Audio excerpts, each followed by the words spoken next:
How many have you forgiven today? Chapter 13, Part 2. Just as Anon and Blossom are about to eat, the door to the dining room is kicked open. They both look over to see Celestia is standing there while panting heavily. Not only that, but the two of them hear something coming from the other side of the room. They both look over to a dark patch in the corner and see Luna run out of it. Anon! Both Celestia and Luna shout. Yeah? They both gallop over to him until Anon is sandwiched between them both. They're hugging him with enough force to crush his spine, but thankfully he's only taking half the force. Blossom is also being sandwiched between them as well. What's wrong? Anon grunts out. I thought that something was wrong. Celestia and Luna speak at once. Can you let go of us? Anon asks. Us? They speak in unison again. Luna and Celestia let go of Anon and see Blossom is there as well. Both Anon and Blossom gasp for air. It was a really tight hug. Terribly sorry about that. Celestia apologizes. No problem. Blossom fixes her fursum. Luna rests her attention directly on Anon. What happened? She asks.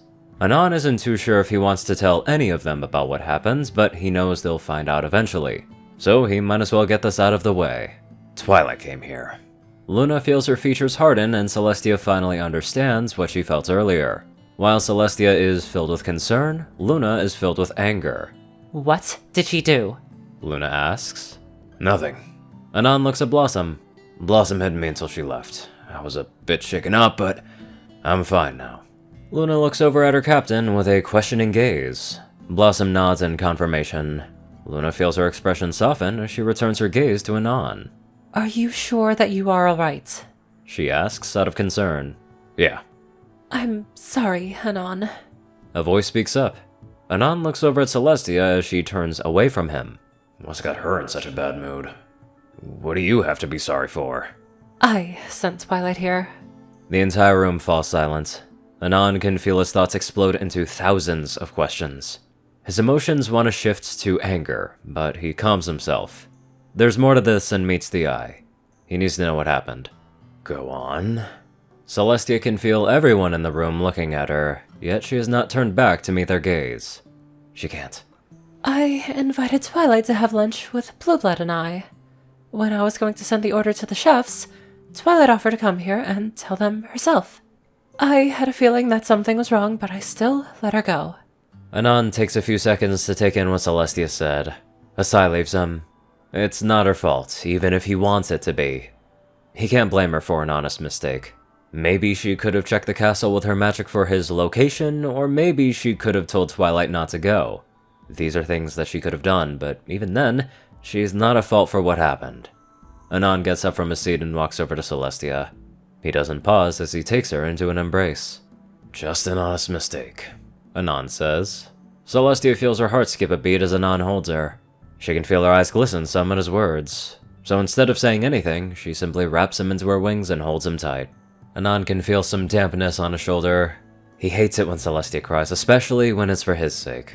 I still feel responsible. She states. I don't know what to tell you, Tia. I don't blame you, so there's no reason to feel responsible. He then looks over at his meal and then at the two sisters. You two want to have lunch with Blossom and me? That catches their attention as they give shallow nods. Celestia and Anon break from their embrace. Anon returns to his seat while Celestia cleans herself up a bit. After everything has calmed down, a new voice speaks up. May I take your orders? A waiter asks. Anon flinches. He swears that damn pony's a ninja. With everything settled, Celestia and Luna both give their orders to the waiter. Luna quickly takes the open seat beside Anon, and Blossom notices a jealous gaze Celestia is giving her sister. Blossom gets a smirk on her face as she takes in the scene. Well, perhaps now is the time for her to take her leave. I need to get back to the office and finish off the paperwork that's left over. Blossom speaks up. Are you sure? Anon asks, and she nods. Positive. She gets up from her seat and walks over to the dining room door, stopping briefly as she turns back to face Anon. Enjoy your meal, stud. Blossom quickly departs and leaves Anon alone with the two sisters. They're facing the door just before they look back at Anon. What does she mean by stud? Celestia asks. Anon feels his face fall into his hands. Oh, that damn bat. He'll make her pay for that. Gilda is hiding on top of a building as she watches the mayor from the shop talking to the guards at the front gate of the castle. So that thing really does know the rulers of this place. Gilda vaguely remembers what happened last night as she decides to get smashed soon after. But she does remember that creature. How it wrapped its arms around her, stroked her plumage. It even had the gall to make her purr. Gilda had never been so embarrassed in her life. Gilda is filled with so many emotions right now, mostly anger. I probably did that on purpose. If it knows the rulers, it's bound to know the elements as well. Gilda feels her beak click at a certain thought. She wouldn't be surprised if he only did that because of Rainbow. She probably put him up to it, to make her look like a fool again. Well, Gilda is no fool, and she'll teach that creature a lesson. Then she'll find Rainbow and teach her a lesson about loyalty when she pounds her muzzle in. Should you be really sneaking around on such a fine day? Gilda quickly whips around and finds an orange Pegasus mare in front of her. Who in the hell are you? Gilda asks. Spitfire, but that's not important. What's important is your interest in Anon. Gilda feels her eyes narrow. You know that creature? Somewhat. I was in the shop while you were having a chat with the owners. Spitfire lands on the roof a few hoofs away from the griffin. Now, I don't like it when someone gets hurt, so I'm going to convince you not to lay a claw on Anon. Gilda rolls her eyes. Like I'd listen to what you say. Is that so? Spitfire chuckles a bit. What if I told you that I'm doing this for your sake, not Anon's? Gilda looks at the pony with a raised brow. She must be joshing. Why help me? As I said, I don't like seeing others get hurt. And you think I'm the one that would get hurt? Think? Spitfire shakes her head. You misunderstand. I know you'll get hurt. Gilda rolls her eyes as she waves Spitfire off. Yeah, if you're done wasting my time, I got some face to pound. If you want to get turned to ash, then be my guest. Gilda freezes in place when she hears that. Excuse me? Gilda turns to face Spitfire again. You're not from around here, so I'll let you in on a little secret. The two rulers are very close to Anon. I doubt that you'd get within hoof's length of him before one of the sisters blasted you to ash. You're bluffing. Gilda squints at Spitfire. Yeah, I am. Gilda relaxes some. Chances are slim that you'd get past as friends, but let me tell you, ponies that know Anon are passionate about his safety. Gilda wants to refute that, but then her mind drifts back to her interaction in that candy shop.